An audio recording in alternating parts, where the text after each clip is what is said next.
अस्सलाम वालेकुम व्यूवर्स, मैं हूं आपके दिल का स्पेशलिस्ट डॉक्टर मुजीब पीरज़ादा। आज की हमारी बात है कि जो दिल के वेल्व का मसला होता है, एक दफ़ा मैं फिर क्लियर करता रहूं अपने व्यूवर्स के लिए कि दिल के वेल्व जो हैं वो एक अलग मसला है और दिल की नालियाँ शरियानें जहां स्टेंट डलते हैं वो एक अलग मसला है। दो मुख्तलिफ चीज़ें हैं, तो इनको आपस में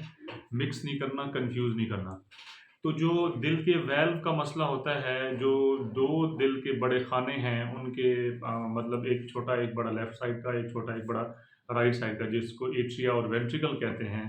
इनके बीच में जो आपस में कनेक्शन है ना, वो समझें कि वेल्व के ज़रिए कनेक्शन हुए होते हैं। तो इसका कब जो है ना हम इस तरह के पेशेंट्स को जो है ना वो एडवाइस करते हैं कि अब दवाई से तो सिर्फ काम नहीं चलेगा, साथ आपने वेल्व चेंज करवाने हैं, मतलब ओपन हार्ट सर्जरी करवा के वेल्व को चेंज किया जाता है। तो इसमें जो मेन चीज़ें हैं समझने वाली, वो 2-4 कॉमन चीज़ें हैं जिसकी बुनियाद पे हम जो है ना वो मरीज़ को फिर ये रेफ़र कर देते हैं कार्डियक सर्जरी वाले डिपार्टमेंट के अंदर, कि आपने जो है ना वहाँ सारी वो कार्डियक फिटनेस जो भी मामलात हैं वो लेके और उसके बाद जो है ना आप अपना वेल्व चेंज करवाएँ। मेन सबसे अहम पहली रीज़न तो ये है कि जब दिल के वेल्व का मसला हो, चाहे वो वेल्व लीक हो रहा है, चाहे वो वेल्व टाइट हो गया है, सिकुड़ गया है, अगर उस मरीज़ को अलामात आ रही हैं, उसकी अलामात आ रही हैं, जो दिल के वेल्व का मसला है, उसकी अलामात मुख्तलिफ़ किस्म की हो सकती हैं। धड़कन का डिस्टर्ब होना भी हो सकता है। उसके बाद जो है ना वो साँस की प्रॉब्लम्स भी हो सकते हैं, थकावट भी हो सकती है और दुश्वारी हो सकती है बंदे को काम-काज करने में। और इवन ये कि इनकी वजह से जब दिल के वेल्व के मसाइल आते हैं और दिल जब बढ़ जाता है, तो उस बढ़ जाने की वजह से भी अजीब-सी डिस्कम्फ़र्ट मरीज़ों को होती है, जो कि वो सही तरीके से बयान नहीं कर पाते। वो भी एक इंडिकेशन होती है। इस तरह की जब अलामात पेशेंट को आना शुरू हो जाएँ, तो ये सबसे मेन रीज़न है कि अब हमने जो है ना वो मेडिसिन के साथ-साथ मरीज़ को ये सजेस्ट करना है कि अब आपने सर्जरी करवा के अपना दिल का वेल्व जो है वो रिप्लेस करवाना है, नया लगवाना है। वो फिर आगे सर्जन्स होते हैं, वो कुछ मेटालिक वेल्व्स होते हैं, कुछ टिश्यू वेल्व्स होते हैं, उनकी जो है ना एक अलग-सी जो है वो टॉपिक में हम डिस्कस करेंगे कि किस में मेटालिक वेल्व लगता है और किस में जो है ना टिश्यू वेल्व को प्रेफ़र किया जाता है। जो दूसरी अहम रीज़न है, वो है आपकी जो है वो जब दिल का जो लेफ्ट वेंट्रिकल है, उसका फ़ंक्शन, मतलब इजेक्शन फ्रैक्शन, जब वो कम्प्रोमाइज़ होना शुरू हो जाए, वो मेल का मसला शिद्दत का है और आपने एको की है और उसके ऊपर हमें मिला है कि जो इसकी इजेक्शन फ्रैक्शन है, जो लेफ्ट वेंट्रिकुलर मेन दिल का जो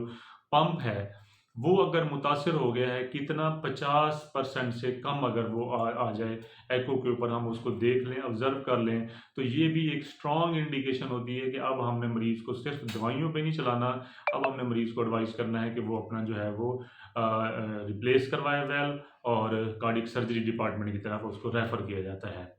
तीसरी जो अहम रीज़न है, वो ये है कि शदीद किस्म की बीमारी हो उसकी वेल्व की, या वो सिकुड़ गया है या वो लीक हो रहा है शिद्दत किस्म का। साथ उसको अलामात तो कोई नहीं है, लेकिन और कार्डियक सर्जरी उसका इश्यू है, उसके लिए जो है ना वो उसने कार्डियक जो है ना वो ऑपरेशन करवाना है। तो फिर हम ये देखते हैं कि चलो अगर ओपन हार्ट सर्जरी उसकी हो रही है और वो मेन जो दूसरे मसले के लिए हो रही है वो तो ठीक हो रहा है, जब ओपन हार्ट सर्जरी हो ही रही है तो फिर हम जो है ना इसको भी करेक्ट कर लें। तो उसके साथ चाहे मरीज़ को अलामात भी ना हो, लेकिन वो शदीद किस्म की उसको बीमारी हो, तो भी उसको जो है ना हम एडवाइस करते हैं कि वो अपना अ, वेल्व को रिप्लेस करवाए। अच्छा, इसमें थोड़ा-सा फिर गाइडलाइंस, थोड़ा-सा मार्जिन कुछ इस तरह भी देती हैं कि जब अदर कार्डियक सर्जरी आप कर रहे हैं किसी और मसले के लिए दिल का, ज़ाहिर-सी बात है एक से ज़्यादा मसला भी हो सकता है और ऐसा होता है कई मरीज़ों में। तो फिर ये है कि चाहे शिद्दत की बीमारी नहीं भी है, तो वो मॉडरेट किस्म की डिज़ीज़ है, तब भी आप जो है ना उस वेल्व को रिप्लेस करवा दें। वही बात कि जब सर्जरी एक हो रही है तो हम इस मामले को भी, चाहे उस शिद्दत की बीमारी अभी नहीं हुई लेकिन कुछ अरसे के बाद तो उसको ये प्रोग्रेस करके शिद्दत वाली हो जाएगी। तो इसलिए फिर मार्जिन ये देते हैं गाइडलाइंस कि आप जो है ना, ये क्लास 1 नहीं है, ये क्लास 2 में आ जाता है कि तब भी अगर जो है ना उसका वेल्व आप रिप्लेस करवा सकते हैं। फिर उसके बाद एक बात और भी है कि अगर दिल का जो है बढ़ जाना, उसमें मेजरमेंट्स दी हुई हैं, एंड डायस्टोलिक डायमेंशन अगर 50 से ज़्यादा हो जाए, तो उसमें अगर इतना मतलब एक ख़ास पैरामीटर पे अगर दिल बढ़ जाता है, तो उसमें भी ये इंडिकेशन है कि आप जो है ना उसके